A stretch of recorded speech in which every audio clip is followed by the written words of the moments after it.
Elliot, what is it about society that disappoints you so much? Is it that we collectively thought Steve Jobs was a great man, even when we knew he made billions off the backs of children? A world built on fantasy. Or maybe it's that it feels like all our heroes are counterfeit. Synthetic emotions in the form of pills. Spamming each other with our bullshit. Psychological warfare. Masquerading as insight. In the form of advertising. Or is it that we voted for this? Turn it off. Took out the battery. With our things. By corporation. Property. Our money. Hypnotizing us into the biggest slumber mankind has ever seen. Elliot, you're not saying anything. What's wrong? Nothing.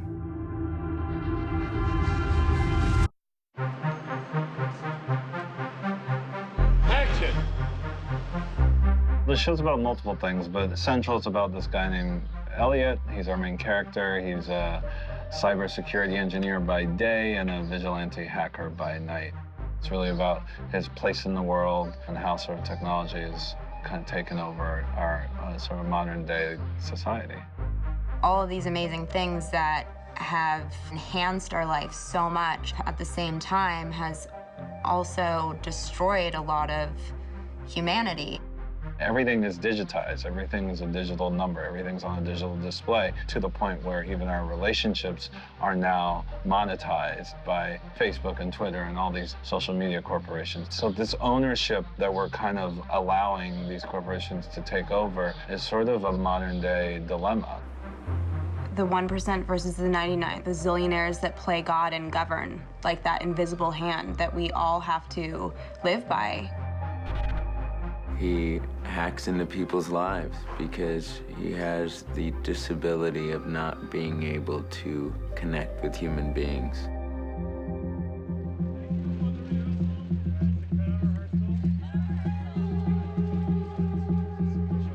I will start by saying Sam's a very unique individual. He's whip smart, he's incredibly talented, and this is clearly his mind behind this show. He's here all the time, and this is such a cerebral television show that if you don't have the guy who created it, you know, sort of helping you and keeping you on track on certain elements, I think it would be impossible to do. It's unbelievable working with Sam on set. This whole story is so close to him. So my background is that I'm just a nerd at heart. I had actually started an internet company during the whole internet boom. My friends were programmers. Some of them were hackers. And I just never felt it was represented well in television or film. So there was like a part passion for the culture and passion to tell their story, and / frustration with how poorly I thought it was being represented from Hollywood. And action. I started writing Mr. Robot about 3 years ago, and it was kind of 3 factors that sort of inspired me to write it. One was this just passion for the culture that I always wanted to tell a story about. 2 was the financial crisis of 2008. There was this anger there, it was just in the air. And then 3, I'm actually Egyptian, so all my young cousins out in Egypt started a revolution using Twitter and Facebook, and that became the Arab Spring. And it was sort of those 3 seminal events that sort of inspired me to say, okay, I need to tell this story, because I just thought this was an important story to tell. I actually started writing it as a feature. It's not going to be a television show. And then I think I got to about page 90 and realized, well, okay, I'm only halfway through the first act. So I turned it into a television show. I went around and pitched it. USA was very passionate about my vision for the first season, and they just seemed really on board with what I wanted to do. I could tell that they were sort of uncompromising about it. So that's how we joined forces. What's unique about this show is, like, sometimes on a TV show, for instance, it'll be a green screen, and in post, they'll like superimpose what you're supposed to be looking at on the computer. I know Sam has been very adamant about it not looking that way because he wants to look as real as possible. So they have a really awesome technology team here that sets up these amazing graphics and executes these sequences to make it look like we're really doing what we're saying that we're doing. This is one of the first shows where we showcase the use of Linux and a terminal window, which is basically a black window with white text. It looks very much like old MS-DOS prompt. I'm very obsessive about the authenticity of all the technical beats of the story. From a creative standpoint, there's the temptation to sort of gloss over that. And it's like the red button dilemma. You know, there's the big red button on the screen. It makes absolutely no sense, and it's not based in any sort of reality. But it's easy, the audience will get it. But the thing about developing a television show about technology nowadays is that people are savvier. The technology is so sort of intimate in everyone's lives nowadays. They know that a big red button doesn't really exist.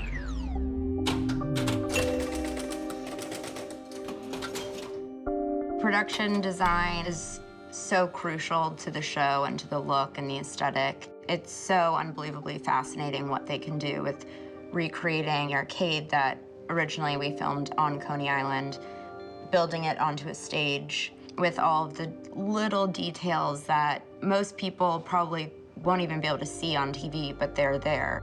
Production design is incredibly important to me. I mean, you can pick the lenses and the lighting and all of that, but if you're not photographing something that's matching what you're trying to go for, it's not gonna look right.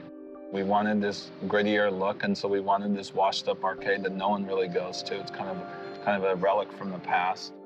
F-Society is kind of like, they're like the underground rats of it all. So they're kind of inside of this bunker, and that was one thing that was really important to me. To stay true to what is happening in here, I said it really should be a space that has almost every type of light hitting it other than daylight. Elliot's apartment feels like a New York apartment. It's on a stage, but it has that dingy, decrepit feel of your first or second New York apartment.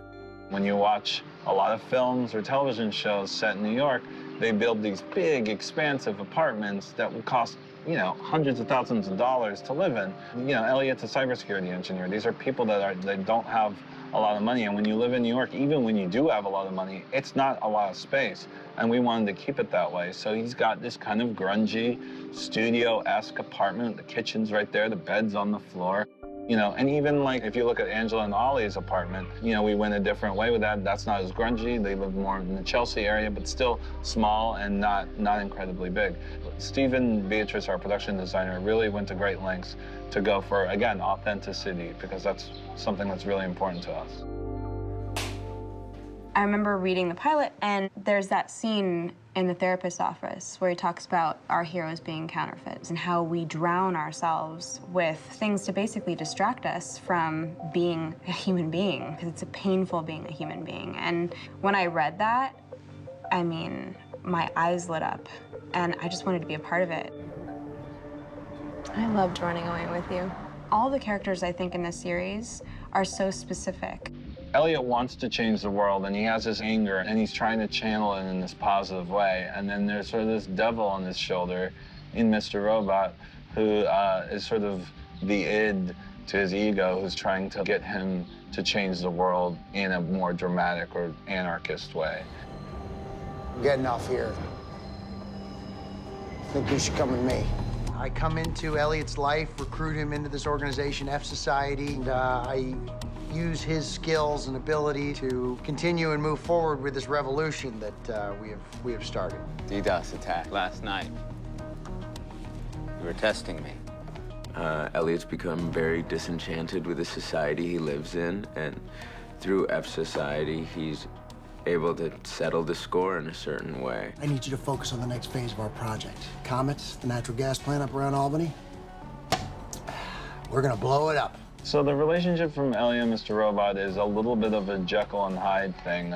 Elliot is sort of the really more stable guy in a certain respect. I mean, Mr. Robot really wants to blow things up and, you know, create a little bit more havoc and a little bit more carnage. And thank God Elliot is there to sort of help to keep things on track and maybe move things in a much more safer manner, using the technology. I know how to take out the backups without blowing up the pipeline.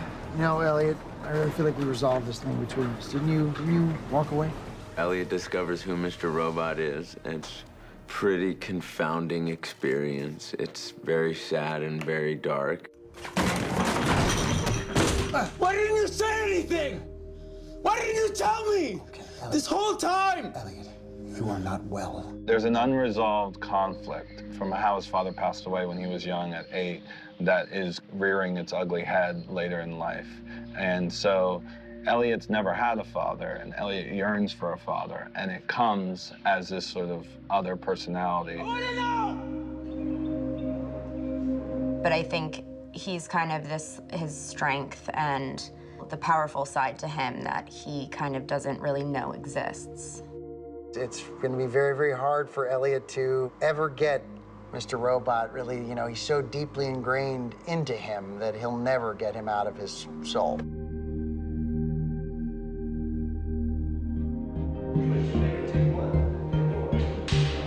I have to say it's been a fun ride, but I don't think any other job is anything like show running a show, for sure. I just hope it raises questions for the audience, and they want to know more, and they want to be engaged in these characters and kind of figure out what happens. In today's world, the technological advances are staggering. It's all happening so quickly. We're losing the ability to interact with each other on a human level. We're just staring at screens and monitors, and I think this show is asking us to go out there and have things be a bit more tangible. Look up from the screen, take in the world you live in. Maybe do something about it. Maybe don't, but at least experience it. I don't want to give answers to anyone. I think the great thing about the show is if people would talk about these issues that we raise, whether it's technology, whether it's capitalism, income inequality, what is freedom, all of those things. To me, it's like if we can just get people talking, I'm not endorsing a specific point of view. I'm actually sort of just raising the questions.